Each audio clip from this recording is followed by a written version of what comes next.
গুনাহগার হিন্দু হোক, বৌদ্ধ হোক, খ্রিস্টান হোক, মুসলমান গুনাহগার হোক, পৃথিবীর মানুষ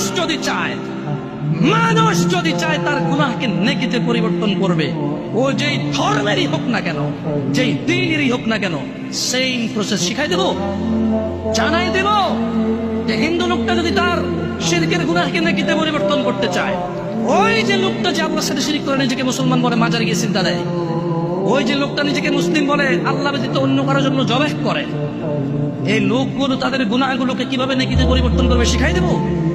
ইল্লা মান তাব, এ হলো মানুষ, এ হলো কি মানুষ, ওর ধর্ম যেটাই হোক।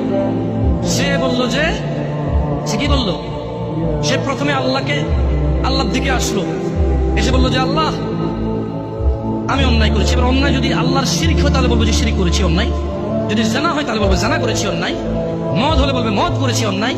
বুঝলেন কথা?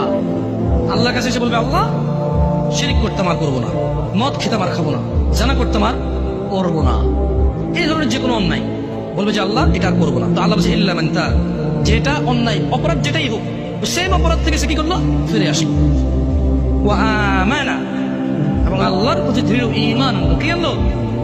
আচ্ছা, কোন হিন্দু যদি ঈমান আনে সে কি হিন্দু থাকে? খ্রিস্টান ঈমান আনলে খ্রিস্টান থাকে?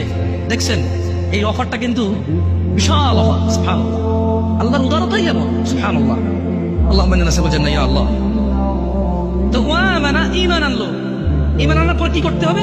একটা কাজ, ওয়া আমিলা আমালান সালিহা, সৎ কর্ম করবে। কি কর্ম করবে? অপরাধ যা করছে তো করে ফেলছে, এখন সৎ কর্ম করবে।